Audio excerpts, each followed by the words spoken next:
Hay una pregunta que me han hecho 1000 veces en 99 años de vida. No sobre Berkshire, no sobre Warren. La pregunta es esta: si empezaras hoy, sin nada, ¿qué harías exactamente? Y cada vez que la escucho, noto lo mismo. La persona que pregunta ya tiene una respuesta en mente. Quiere que yo la confirme.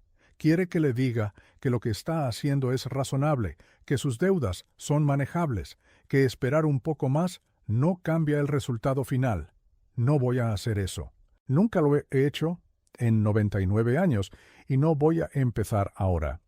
Permíteme comenzar con un número: $288,000.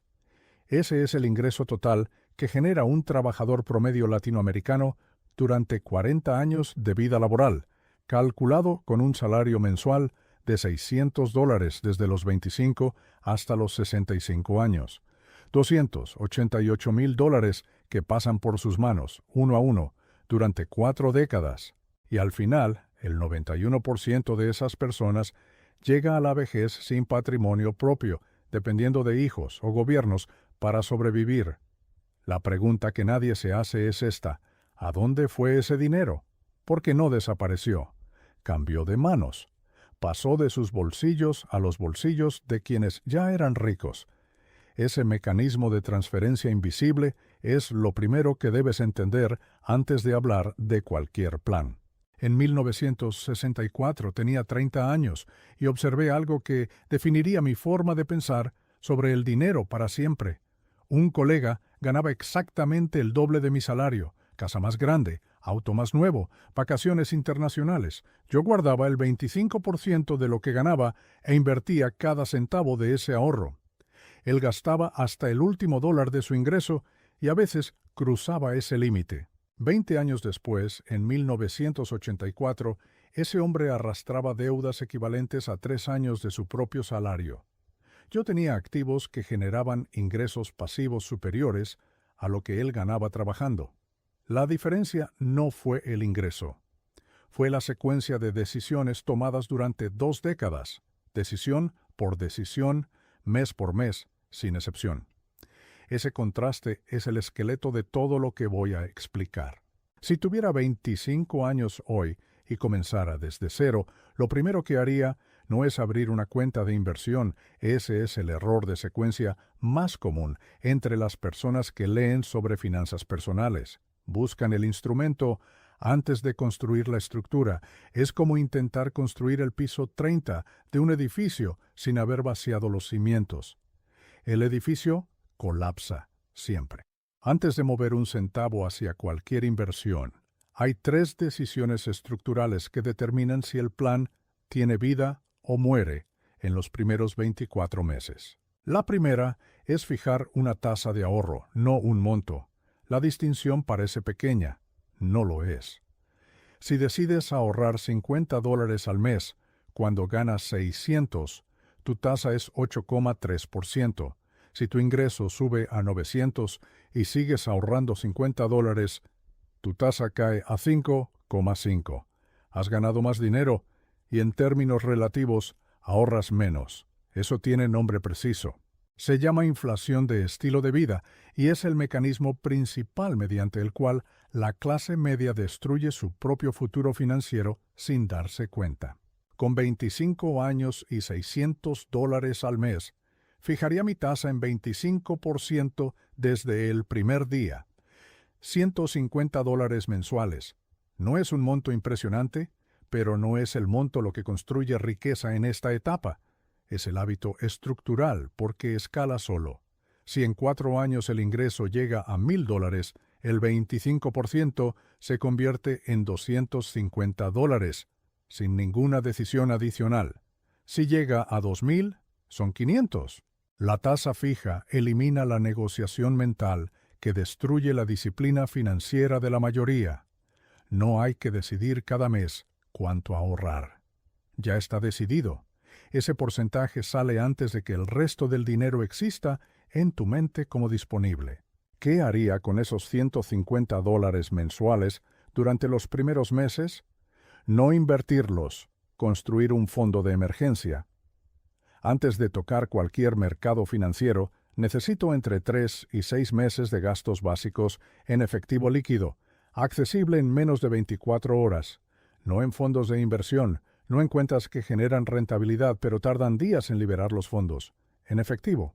Con gastos mensuales de $450, ese fondo requiere entre $1,350 y $2,700 a $150 mensuales de ahorro. Lo construyo en entre 9 y 18 meses. 18 meses esperando antes de invertir parece una eternidad a los 25 años, pero ese fondo no es un lujo. Es el mecanismo que impide cometer el error más destructivo que existe en la inversión individual, que es vender en el peor momento posible porque necesitas el dinero.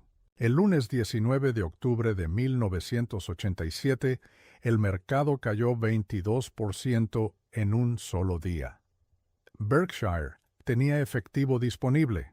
Compramos. La mayoría de los inversores individuales no tenía ese colchón. Muchos tuvieron que liquidar posiciones a precios de pánico para cubrir gastos corrientes, emergencias médicas, pagos de deuda.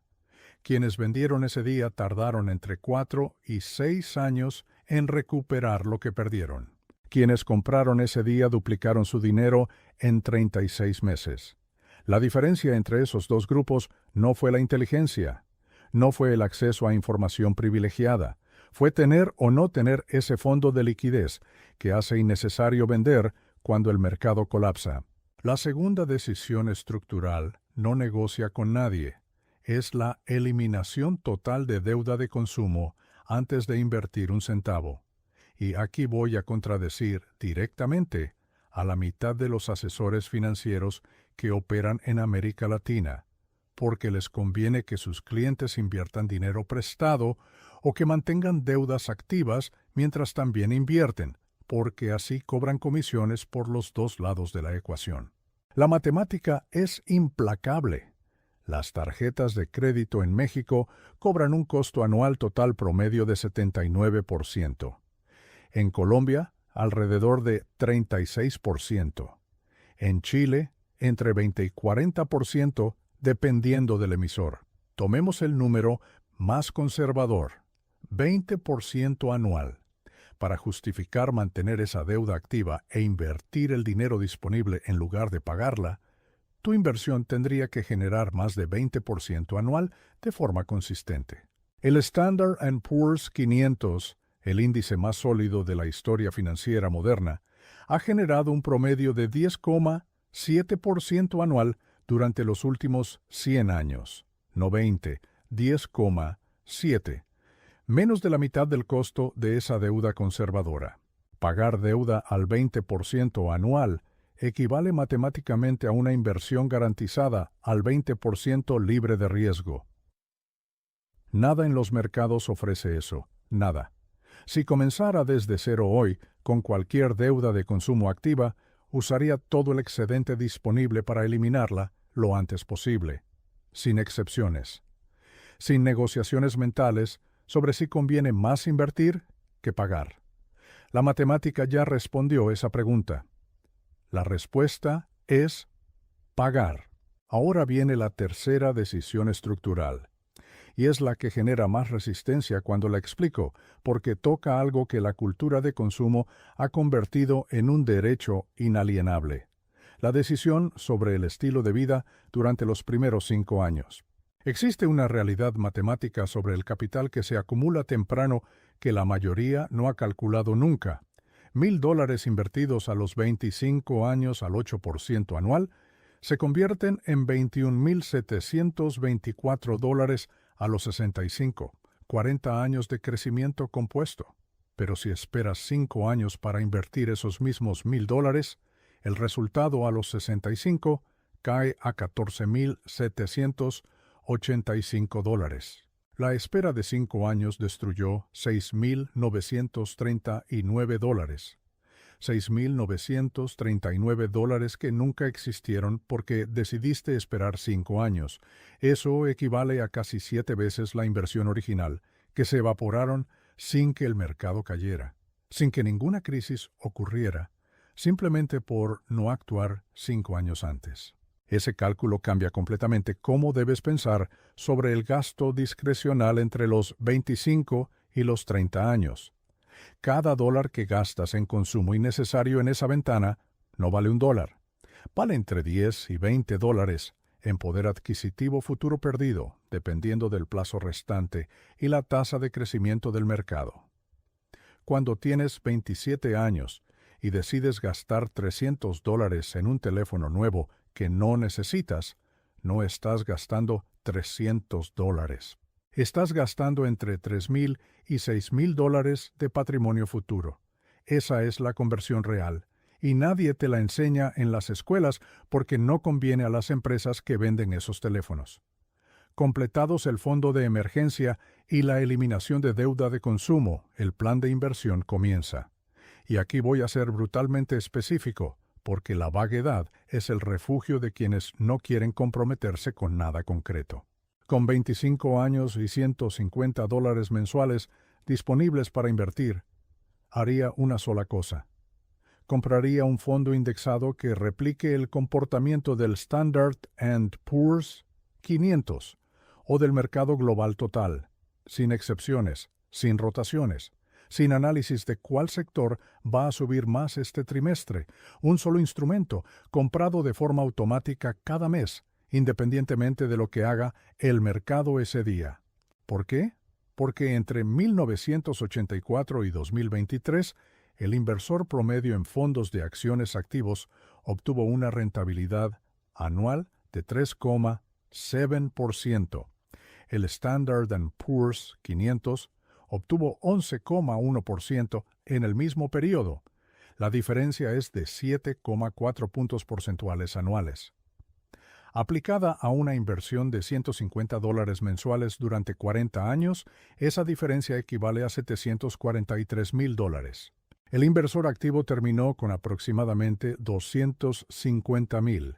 El inversor indexado terminó con aproximadamente $990,000.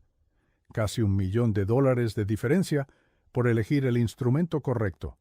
No por ser más inteligente, no por trabajar más duro, por elegir el instrumento correcto y no tocarlo. Warren y yo aprendimos esta lección de formas distintas y llegamos a la misma conclusión. En 2007, Warren apostó $1,000,000 a que ningún gestor de fondos de cobertura podría superar al Standard & Poor's 500 durante 10 años. Solo un gestor aceptó el desafío. Al final de los 10 años, en 2017, el Standard & Poor's 500 había generado 8,5% anual promedio. El fondo de cobertura, con todos sus analistas, sus algoritmos, su información privilegiada, había generado 2,2% anual. Warren donó el millón a una organización benéfica. Ese experimento no fue anecdótico. Fue el resumen de décadas de evidencia acumulada sobre por qué la gestión activa pierde contra el índice en horizontes largos. $150 mensuales invertidos en un fondo indexado al 8% anual durante 40 años. Calculemos exactamente qué produce eso. En 10 años tienes $27,429. En 20 años tienes $88,353. En 30 años tienes $216,292. En 40 años tienes $484,572. $484,000 partiendo de $150 al mes. La matemática no exige ingeniería financiera, exige consistencia. Pero ahora viene el elemento que destruye ese plan para la mayoría de las personas que lo intentan. Y no es una crisis de mercado, no es una recesión, es algo mucho más común y mucho más invisible. ¿Por qué la mayoría vende exactamente cuando debería comprar?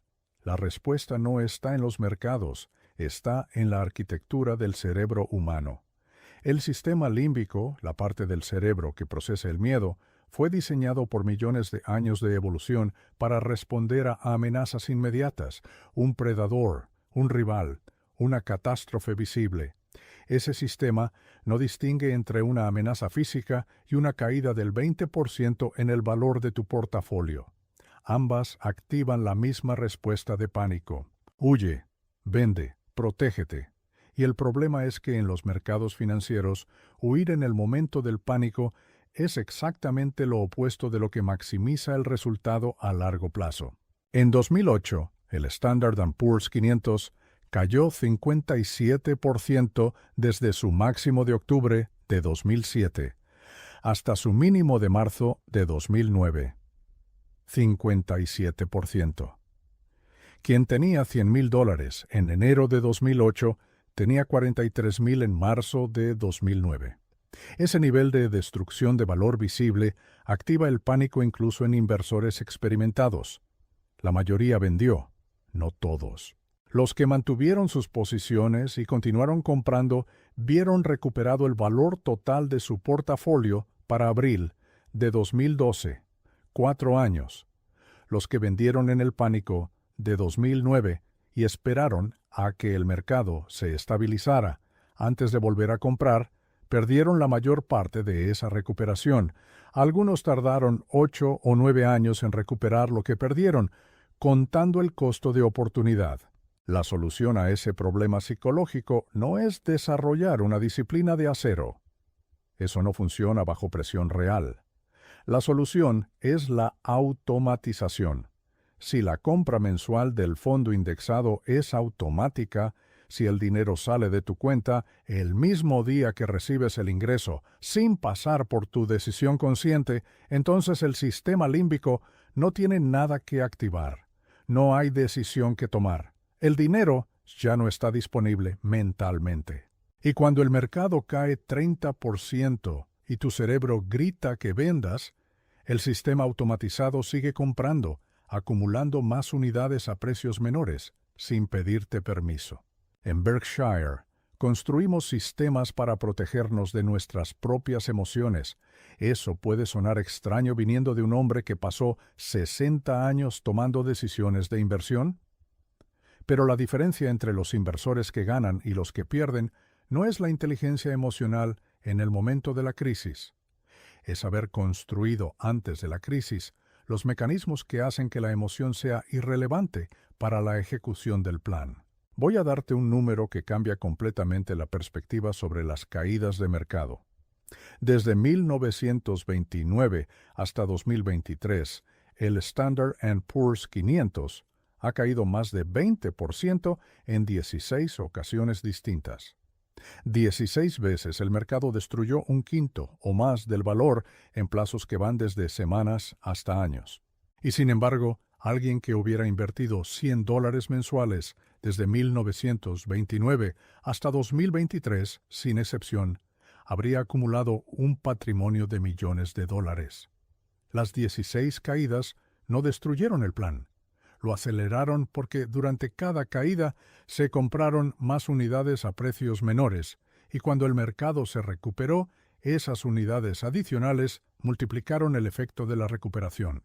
Ahora quiero hablar sobre algo que nadie menciona cuando explica planes de inversión a largo plazo: el costo de la vida cotidiana, que parece pequeño y que acumula una destrucción matemática enorme. Existe un concepto que en Berkshire llamamos internamente el drenaje silencioso. Son los gastos recurrentes de bajo valor unitario que individualmente parecen irrelevantes, pero que compuestos a lo largo del tiempo producen una destrucción de capital equivalente a una crisis financiera. Te doy los números exactos. Un café comprado fuera de casa 5 días a la semana, a un precio promedio de $2.50, equivale a $650 al año. Invertidos al 8% anual durante 30 años, esos $650 anuales se convierten en $73,395. Una suscripción de streaming de $15 mensuales que raramente usas equivale a $180 al año. 30 años al 8% producen $20,387. Un seguro que no has revisado en 5 años y que probablemente paga cobertura duplicada equivale en promedio a $300 anuales de sobrepago. 30 años al 8% producen $33,974. Suma esos tres ejemplos. $127,756 evaporados no por una crisis, no por una mala inversión, sino por tres decisiones de consumo que individualmente parecen insignificantes.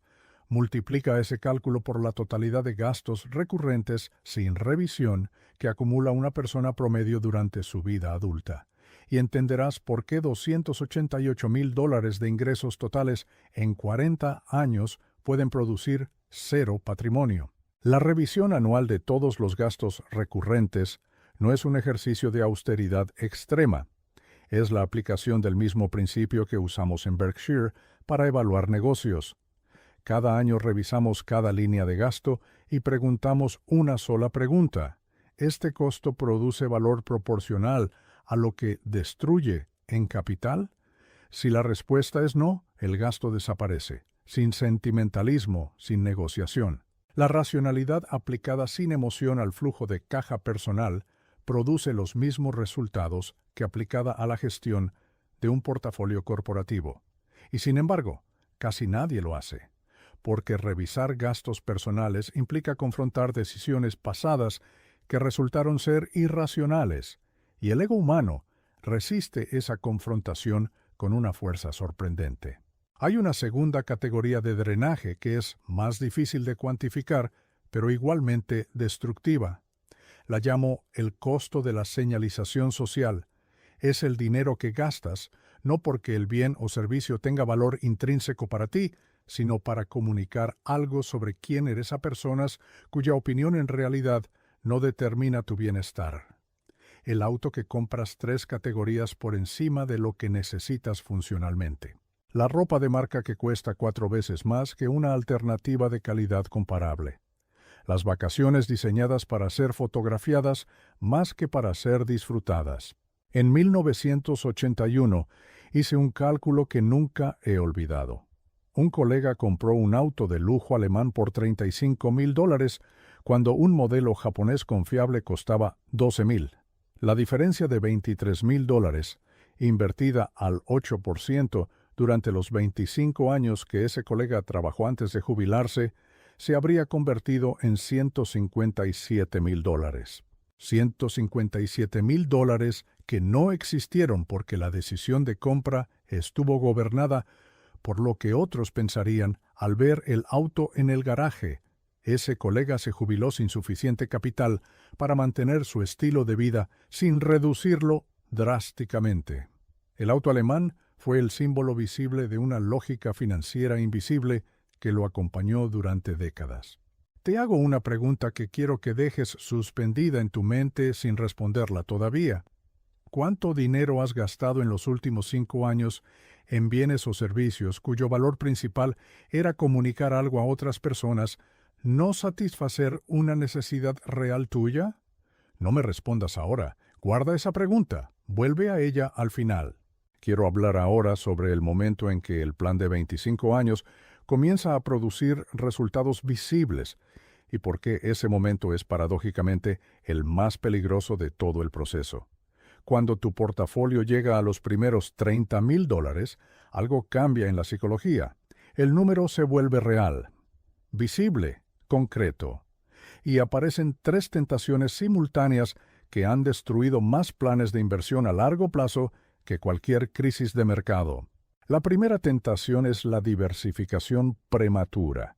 El portafolio tiene $30,000 y de repente parece razonable distribuirlo entre múltiples instrumentos, múltiples mercados, múltiples estrategias.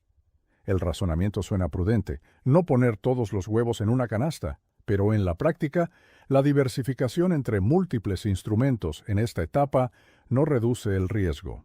Aumenta la complejidad de gestión, incrementa los costos de transacción, divide la atención entre múltiples señales de mercado y crea múltiples puntos de decisión donde antes había uno solo. Cada punto de decisión adicional es una oportunidad adicional para que el sistema límbico interfiera con el plan racional. Warren tiene una frase sobre esto que repite con frecuencia. La diversificación es protección contra la ignorancia. Si sabes lo que estás haciendo, no necesitas poseer 30 cosas distintas. Con un fondo indexado amplio, ya tienes exposición a 500 de las empresas más grandes y rentables de la economía global. Añadir más instrumentos encima de eso no diversifica, duplica. La segunda tentación es el ajuste de estrategia basado en rendimiento reciente. El fondo indexado generó 12% el año pasado. Un fondo de tecnología específico generó 31%. La lógica emocional dice, cambia al fondo que genera más. La lógica matemática dice exactamente lo opuesto. El rendimiento pasado en plazos cortos es el predictor menos confiable del rendimiento futuro que existe en las finanzas.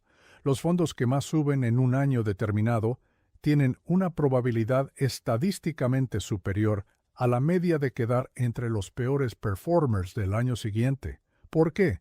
Porque los altos rendimientos de corto plazo atraen flujo de capital masivo que infla los precios de los activos del fondo, que reduce el rendimiento futuro potencial.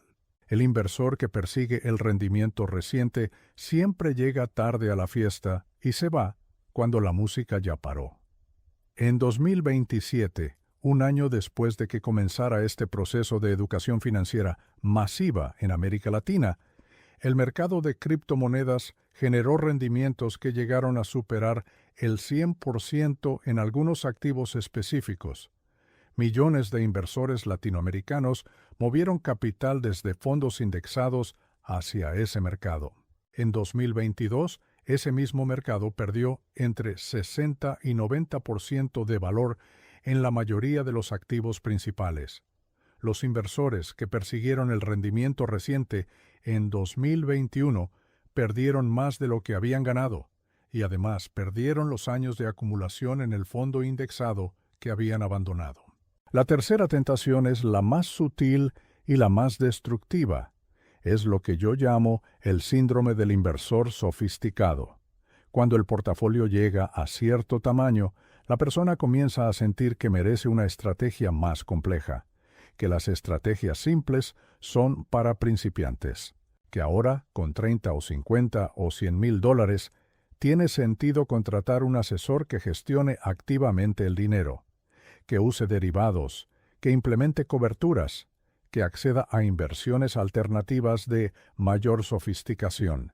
Esa progresión hacia la complejidad es casi universal entre inversores individuales que alcanzan un cierto umbral de capital, y casi universalmente destruye una fracción significativa de lo que tomó años construir. Los datos del estudio Dalbar, que desde 1984 analiza el comportamiento real de los inversores individuales en los mercados americanos, son brutales. En el período de 30 años entre 1994 y 2023, el Standard & Poor's 500 generó un promedio de 10,3% anual. El inversor promedio de fondos de acciones generó 3,8% anual en el mismo periodo. La diferencia de 6,5 puntos porcentuales anuales, sostenida durante 30 años, no es una diferencia marginal. Es la diferencia entre terminar con $500,000 o con $140,000 partiendo de la misma inversión inicial. La complejidad costó $360,000 en ese ejemplo. La simplicidad los preservó. Hay algo que aprendí en Berkshire, después de 60 años, que contradice casi todo lo que se enseña en los programas de MBA. La inteligencia aplicada a la inversión tiene rendimientos decrecientes más allá de cierto umbral. Hasta un nivel determinado de comprensión del funcionamiento de los mercados, más conocimiento produce mejores decisiones. Pero más allá de ese umbral, el conocimiento adicional produce principalmente la ilusión de control que lleva a la intervención activa, que destruye el rendimiento que la pasividad disciplinada habría producido automáticamente. Voy a conectar ahora todo lo que he explicado con un escenario concreto que quiero que calcules en tu cabeza mientras lo describo. 2 personas, misma edad, 25 años, mismo ingreso, $600 mensuales. La primera persona aplica el plan exacto que he descrito. Tasa de ahorro del 25% fija. Fondo de emergencia en 18 meses. Eliminación de deuda de consumo en el año 2. Inversión automática de $150 mensuales en fondo indexado desde el mes 19 hasta los 65 años. Sin modificaciones, sin rebalanceos complejos, sin cambios de estrategia. 44 años de inversión automática. La segunda persona hace lo que hace la mayoría. Ahorra de forma irregular, dependiendo del mes. Mantiene una deuda de tarjeta de crédito de $2,000 que nunca termina de pagar completamente. Invierte cuando el mercado sube porque le da confianza. Vende cuando cae más de 20% porque el pánico es insoportable. Cambia de instrumento cada 3 o 4 años persiguiendo el rendimiento reciente. Contrata un asesor financiero a los 40 años que cobra 1,5% anual sobre los activos gestionados. A los 65 años, la primera persona tiene $484,572. La segunda persona tiene entre $40,000 y $80,000, dependiendo de los ciclos específicos de mercado que vivió y de las decisiones que tomó en cada uno. La diferencia no fue el ingreso, no fue la inteligencia, no fue el acceso a información, fue la consistencia estructural de un plan simple, aplicado sin excepción durante 4 décadas. Ahora quiero hablar sobre el elemento del plan que más resistencia genera cuando lo explico a personas entre 40 y 50 años, porque hasta ahora he hablado principalmente en términos de alguien que empieza a los 25, pero la mayoría de las personas que escuchan esto tienen entre 40 y 55 años. Y la primera reacción que tienen es esta: ya es demasiado tarde para mí. Esa reacción es comprensible. También es matemáticamente incorrecta, aunque con matices importantes. A los 45 años, con 20 años de vida laboral activa restantes antes de los 65, $200 mensuales invertidos al 8% producen $117,987. No es 484,000, pero tampoco es 0, que es exactamente lo que produce no empezar porque parece tarde. La diferencia entre empezar a los 45 y no empezar nunca no es $400,000. Es $117,987 versus 0, y $117,000 a los 65 años pueden ser la diferencia entre dependencia total y una base mínima de autonomía económica. Pero hay algo más importante que el cálculo para la persona de 45 años. El plan a esa edad debe modificar su estructura en un elemento crítico. El horizonte más corto significa menor tolerancia a la volatilidad real del portafolio, no la volatilidad emocional, que siempre es manejable con automatización, sino la volatilidad temporal. Si el mercado cae 50% en el año 64 de tu vida y no se ha recuperado al año 65, tienes un problema real que a los 25 años no tenías, porque el horizonte de recuperación era de 40 años, no de 1. La solución no es evitar la renta variable, es introducir gradualmente una proporción de activos de menor volatilidad a medida que el horizonte temporal se reduce. En Berkshire usamos una versión de este principio a escala corporativa. Mantenemos siempre una reserva de efectivo equivalente a al menos 12 meses de operaciones. No porque pensemos que vamos a necesitarla en 12 meses, sino porque esa reserva es la que nos permite no vender activos productivos en momentos de estrés de liquidez. El mismo principio aplicado a escala personal dice que a los 55 años deberías tener una proporción de tu portafolio en instrumentos de menor volatilidad que funcionen como buffer de liquidez para los primeros años de la jubilación, permitiendo que el resto del portafolio en renta variable continúe creciendo sin necesidad de liquidarlo en un mal momento. La regla que aplicaría personalmente es esta. La proporción en renta variable debería ser aproximadamente igual a 100 menos tu edad. A los 25 años, 100 menos 25 equivale a 75% en renta variable, 25% en instrumentos más conservadores, a los 50, 50% en cada categoría, a los 65, 35% en renta variable y 65% en instrumentos de menor volatilidad. Esta regla no es perfecta, ninguna regla simple lo es, pero su valor está en la simplicidad de ejecución y en la automatización del ajuste gradual que elimina la necesidad de tomar decisiones complejas bajo presión. Quiero hablar ahora sobre algo que raramente aparece en los planes de finanzas personales, pero que en mi experiencia de 99 años ha determinado el éxito o fracaso de más planes de inversión que cualquier decisión de instrumento o estrategia. Es el entorno social inmediato del inversor. Los seres humanos son animales extraordinariamente sociales. Sus decisiones de consumo, ahorro e inversión están determinadas en proporciones significativas no por la racionalidad financiera, sino por la comparación con su grupo de referencia inmediato. Si tus 5 amigos más cercanos gastan en promedio $800 mensuales en consumo discrecional y tu ingreso disponible después de ahorro solo permite 400, vas a enfrentar una presión social constante para alinear tu comportamiento con el del grupo. Esa presión no es imaginaria, es real, continua y estadísticamente poderosa. Un estudio de la Universidad de Harvard, publicado en 2007, analizó los patrones de gasto de grupos sociales durante 15 años.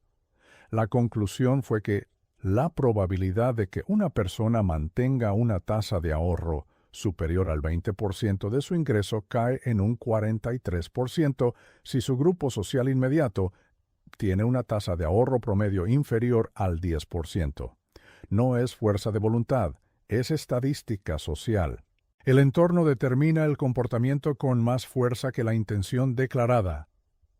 Té de tus amigos, ni construir una existencia monástica alrededor del ahorro. Significa que debes ser consciente de la presión invisible que ese entorno ejerce sobre tus decisiones financieras y construir mecanismos explícitos para neutralizarla. El mecanismo más efectivo que conozco es la automatización total del ahorro antes de que el dinero sea socialmente visible. Si el 25% de tu ingreso sale automáticamente hacia inversión el mismo día que recibes el pago, ese dinero nunca existe en tu mente como disponible para consumo. No hay decisión que tomar. No hay presión social que resistir porque no hay dinero visible que gastar. El segundo mecanismo es lo que yo llamo la contabilidad paralela. Llevas 2 registros simultáneos de tu situación financiera. El primero es el registro de flujo de caja mensual, que es lo que la mayoría de las personas entiende como su situación financiera. Ingresos menos gastos. El segundo es el registro de patrimonio neto, que incluye el valor acumulado de tus inversiones, tus activos, menos tus deudas. La mayoría de las personas solo monitorea el primero. El primero muestra escasez en el corto plazo cuando la tasa de ahorro es alta.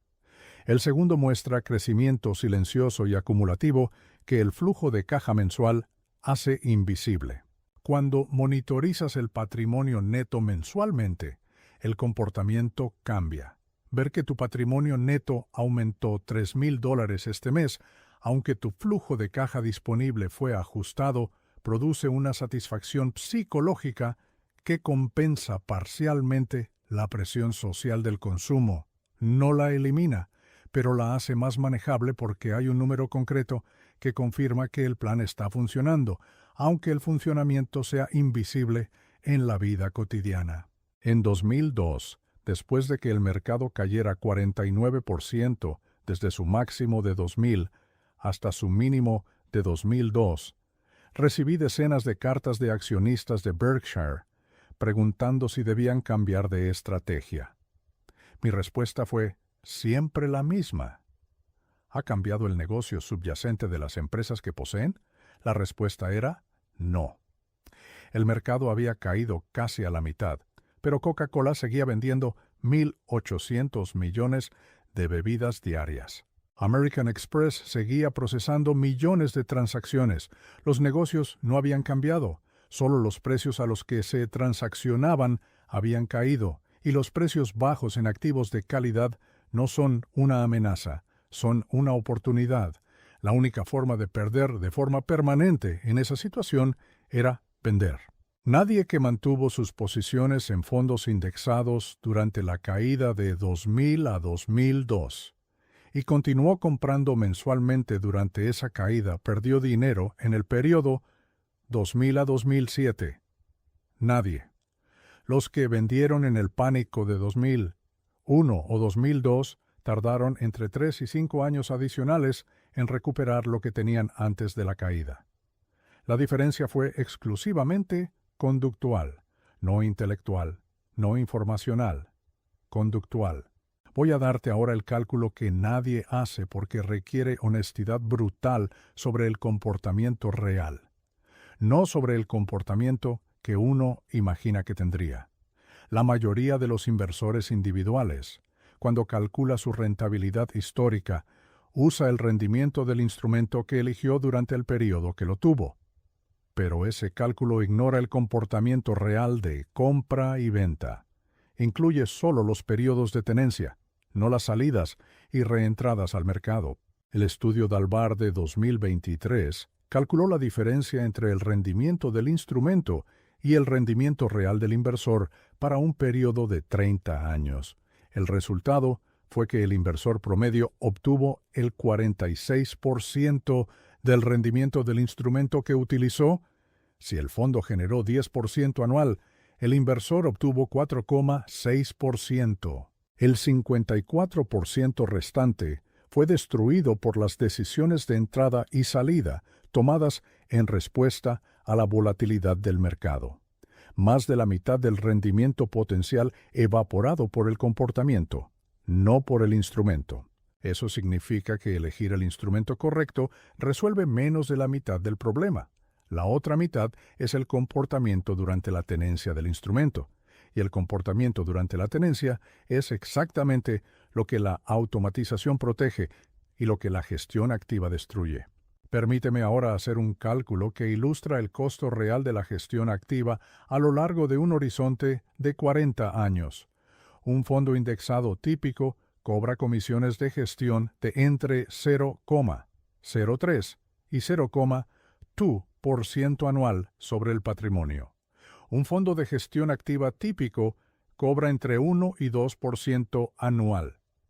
Un asesor financiero que gestiona activamente el portafolio cobra entre 1,5 y 2,5% adicional. En el escenario más común, una persona que contrata un asesor con un fondo activo paga entre 2,5 y 4,5% anual en comisiones totales. Tomemos el caso conservador.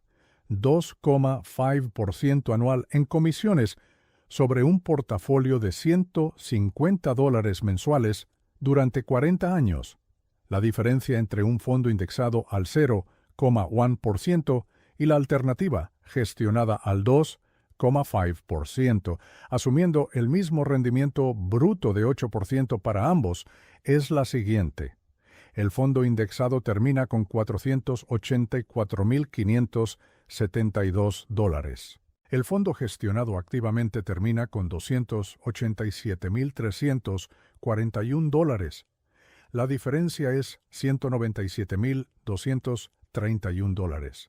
$197,000 que no llegaron al inversor, porque fueron transferidos gradualmente, silenciosamente, 2,4% al año hacia la industria de gestión financiera. Y eso asumiendo que el fondo activo generó el mismo rendimiento bruto que el índice. En la práctica, el 88% de los fondos de gestión activa genera un rendimiento bruto inferior al índice en plazos de 20 años o más. Lo que significa que el inversor pagó comisiones superiores para obtener rendimientos inferiores. Ese es el negocio de la industria de gestión activa. No es un juicio moral, es una descripción matemática de cómo opera el sistema. Warren lo explicó mejor que yo en su carta a los accionistas de 2013. Si un inversor tiene $100,000 y los divide entre fondos activos, asesores y gestores de patrimonio, estará pagando entre $2,000 y $3,000 al año en comisiones. En 40 años, esas comisiones acumuladas con sus propios intereses compuestos equivalen a entre $300,000 y $400,000 transferidos desde el inversor hacia la industria financiera. El inversor aporta el capital, asume el riesgo y transfiere entre $300,000 y $400,000 de su rendimiento potencial a quienes gestionan ese capital por él. La instrucción que Warren dejó para el fideicomiso de su esposa después de su muerte es pública y conocida. 90% en un fondo indexado del Standard & Poor's 500 de bajo costo, 10% en bonos del gobierno americano a corto plazo. Sin gestores activos, sin asesores de inversión, sin estrategias sofisticadas. El hombre que mejor ha invertido en la historia del siglo XX dejó instrucciones para que el dinero de su familia fuera gestionado con la estrategia más simple posible. Eso no es una contradicción. Es la aplicación coherente de lo que aprendió en 60 años de observar la diferencia entre lo que funciona para gestores profesionales, con ventajas de información y escala, y lo que funciona para inversores individuales sin esas ventajas. Quiero hablar ahora sobre el ingreso, porque todo lo que he explicado hasta aquí asume un ingreso estable de $600 mensuales. Pero el ingreso no es una constante fija en la vida de una persona. Es una variable que puede ser influenciada por decisiones deliberadas. Y la relación entre el crecimiento del ingreso y el plan de inversión es donde ocurre la aceleración más dramática de la acumulación de capital. Existe lo que yo llamo el principio del escalón de ingreso. Cada vez que el ingreso aumenta de forma permanente, hay una ventana de decisión de aproximadamente 6 meses, durante la cual el comportamiento de gasto todavía no se ha ajustado al nuevo nivel de ingreso. En esa ventana, el incremental de ingreso puede ser capturado íntegramente para inversión antes de que el estilo de vida lo absorba. La mayoría de las personas pierde esa ventana porque el ajuste de gasto ocurre automáticamente y de forma inmediata con el aumento de ingreso. El restaurante que antes parecía caro, de repente parece razonable. El auto que antes estaba fuera del presupuesto, de repente parece al alcance. Si capturas íntegramente el incremento de ingreso de cada escalón durante los primeros 6 meses y lo diriges hacia inversión antes de que el estilo de vida lo absorba, el efecto sobre el resultado final a 40 años es matemáticamente extraordinario. Un aumento de ingreso de $100 mensuales a los 35 años, capturado íntegramente para inversión durante 30 años al 8%, produce $54,177 adicionales al momento de la jubilación. Un aumento de $200 mensuales a los 35 produce $108,354 adicionales. La captura del incremento de ingreso es el mecanismo de aceleración más potente disponible para el inversor individual que opera con ingresos modestos. El mecanismo práctico para implementarlo es simple. Cada vez que el ingreso aumenta de forma permanente, el porcentaje de ahorro sobre el nuevo ingreso total se incrementa en la mitad del porcentaje de aumento. Si el ingreso sube un 10% y antes ahorrabas el 25%, ahora ahorras el 30%. El nivel de vida absoluto sube modestamente porque el 70% de más ingreso financia más consumo en términos absolutos. Pero la tasa de ahorro también sube, capturando parte del incremento antes de que el estilo de vida lo absorba completamente. Esta regla tiene un nombre informal en la literatura de finanzas del comportamiento. Se llama ahorra más mañana y fue desarrollada por los economistas Richard Thaler y Shlomo Ben-Artzi en 2001. En los planes de pensiones corporativos americanos donde se implementó esta regla, la tasa de ahorro promedio de los empleados participantes subió de 3,5% a 13,6% en 4 años, sin reducción del consumo presente percibida subjetivamente. porque el incremento de ahorro siempre provino del incremento de ingreso futuro, no del consumo presente. El cerebro no registra como pérdida lo que nunca experimentó como disponible. Ahora llegamos al elemento del plan que más debates genera cuando lo presento: la vivienda. Y voy a decir algo que contradice directamente la sabiduría popular latinoamericana sobre el dinero. La casa propia no es necesariamente la mejor inversión disponible para una persona de ingresos medios que empieza desde cero. En muchos contextos y momentos del mercado inmobiliario, es una de las peores. Permíteme mostrar la matemática. En Ciudad de México, en 2025, el precio promedio de un departamento de 2 habitaciones en zona de clase media es de aproximadamente $120,000. Para comprarlo con financiamiento hipotecario, el comprador típico necesita un enganche del 20%, que equivale a $24,000. La hipoteca de $96,000 a una tasa de 11% anual a 20 años produce pagos mensuales de $999. A lo largo de 20 años, el comprador paga $239,760 por un inmueble que costaba $96,000 de capital. La diferencia de $143,760 son intereses pagados al banco, más el costo del mantenimiento anual, el impuesto predial, los gastos de escrituración y los costos de transacción de la compra. El costo real total de esa vivienda en 20 años supera los $300,000. ¿Qué habría producido esa misma matemática invertida en el mercado? Los $24,000 del enganche más los $999 mensuales equivalentes al pago hipotecario, invertidos al 8% anual durante 20 años, producen aproximadamente $643,000, 6 veces el valor de la vivienda comprada. Y sin las restricciones de movilidad geográfica que la propiedad inmobiliaria impone sobre el propietario, restricciones que en muchos casos tienen un costo de oportunidad profesional y laboral significativo. Esto no significa que nunca debas comprar vivienda. Significa que la decisión debe analizarse matemáticamente en cada contexto específico, no asumirse como automáticamente correcta porque la cultura lo presenta como un hito de madurez financiera. Hay contextos donde comprar vivienda tiene sentido matemático, mercados donde la relación entre precio de compra y renta de alquiler equivalente es favorable para la compra, ciudades con alta apreciación histórica del valor inmobiliario, momentos del ciclo económico donde las tasas hipotecarias son bajas y los precios de compra son deprimidos. Fuera de esos contextos específicos, el análisis matemático frecuentemente favorece el alquiler más la inversión en mercados financieros sobre la compra hipotecaria. En Berkshire, no compramos activos porque culturalmente se considera lo correcto comprarlos. Compramos activos cuando el precio pagado es inferior al valor intrínseco que el activo va a generar durante su vida útil.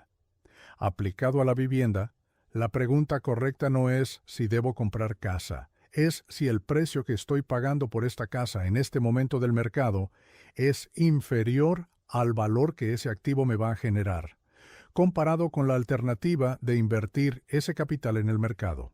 En muchos contextos y momentos, la respuesta a esa pregunta es no. Permíteme ahora conectar todo en el escenario completo de alguien que aplica este plan desde los 25 años hasta los 65, con los números exactos de cada etapa. Meses 1 a 18. Construcción del fondo de emergencia. Ingreso de $600. Ahorro del 25%, $150 mensuales. Destino exclusivo. Fondo de emergencia en cuenta de ahorro líquida. Al mes 18. Fondo de emergencia completado con $2,700. Paralelamente, eliminación agresiva de cualquier deuda de consumo con el excedente adicional sobre el mínimo de gastos. Mes 19 en adelante. Inicio de inversión automática. $150 mensuales en fondo indexado. Compra automática el mismo día de cobro del ingreso, sin excepción, sin modificación por condición de mercado. Año 5. El ingreso ha crecido a $800. La tasa de ahorro se mantiene en 25%, ahora equivalente a $200 mensuales. El portafolio tiene aproximadamente $11,000. No es impresionante visualmente, pero el hábito estructural está consolidado y escala automáticamente. Año 10. El ingreso ha crecido a $1,000. Tasa de ahorro del 25% equivale a $250 mensuales. El portafolio tiene aproximadamente $37,000. En este punto, el capital acumulado comienza a generar rendimientos que superan el monto mensual de la aportación. El dinero empieza a trabajar más que el trabajador. Año 20. Ingreso de $1,400, $350 mensuales de inversión. Portafolio aproximado de $140,000. Los rendimientos anuales del portafolio, al 8%, producen aproximadamente $11,200 al año, equivalentes a $933 mensuales. El portafolio está generando más de 2 veces el aporte mensual en rendimientos. La acumulación se autoalimenta. Año 40. Portafolio aproximado de $820,000, asumiendo el crecimiento gradual del ingreso y la tasa de ahorro constante. Con una tasa de retiro del 4% anual, ese portafolio genera $32,800 anuales en ingresos pasivos sostenibles, equivalentes a $2,733 mensuales, 4 veces el ingreso con el que empezó a los 25 años, generado pasivamente, sin trabajar, hasta el final de su vida. Ese es el resultado matemático del plan simple aplicado consistentemente. No requiere inteligencia superior, no requiere acceso privilegiado a inversiones exclusivas, no requiere un ingreso inicial elevado. Requiere una sola cosa, que resulta ser la más escasa de todas en el comportamiento humano: consistencia estructurada durante décadas sin excepción. Ahora voy a decirte la verdad, que ningún libro de finanzas personales dice por qué arruinaría sus ventas. El plan que acabo de describir no es difícil de entender. Cualquier persona con educación básica puede comprenderlo en una tarde. Lo que es extraordinariamente difícil no es la comprensión, es la ejecución durante 40 años en un entorno diseñado específicamente para interrumpirla. Las empresas de consumo masivo invierten billones de dólares anuales en investigación psicológica para entender exactamente cómo hacer que gastes hoy el dinero que deberías invertir para mañana. Los sistemas de crédito están diseñados para hacer que el gasto futuro parezca presente e indoloro. Las redes sociales amplifican la señalización de consumo que produce la presión de comparación social. El sistema fiscal en la mayoría de los países latinoamericanos penaliza el ahorro e incentiva el endeudamiento hipotecario. El entorno completo está estructurado en contra del plan que acabo de describir. No te digo esto para desanimarte. Te lo digo porque entender la oposición del sistema es la única forma de construir defensas reales contra ella. Las defensas no son fuerza de voluntad. La fuerza de voluntad es un recurso finito que se agota bajo presión continua. Las defensas son estructurales. Automatización de la inversión. Fondo de emergencia que elimina la necesidad de liquidar en crisis. Tasa de ahorro fija que escala automáticamente. Revisión anual de gastos recurrentes que elimina el drenaje silencioso. Contabilidad de patrimonio neto que hace visible el progreso invisible. A mis 99 años, he visto 4 generaciones intentar construir riqueza desde cero. Las que lo lograron no fueron las más inteligentes ni las que tuvieron más suerte en el mercado. Fueron las que construyeron sistemas que hacían el comportamiento correcto inevitable y el comportamiento incorrecto difícil, no imposible. Difícil. Esa diferencia entre inevitable y difícil es suficiente cuando se sostiene durante 4 décadas. Te voy a dejar con la pregunta que guardo para el final. no la que esperabas, no sobre qué instrumento elegir, ni cuánto ahorrar. La pregunta es esta. Dentro de 20 años, cuando tengas entre 45 y 70 años dependiendo de tu edad actual, ¿qué vas a recordar haber decidido hoy? Porque hoy no es un día cualquiera. Hoy es el día en que escuchaste los números exactos, viste la matemática completa, entendiste el mecanismo y ahora tienes que elegir si esa comprensión cambia algo en tu comportamiento o si se convierte en una más de las cosas que sabías, pero no aplicaste. No hay término medio en esta ecuación. O el dinero trabaja para ti durante décadas, o tú trabajas para pagar los intereses de quienes sí lo pusieron a trabajar. Esas son las dos opciones reales. No hay una tercera.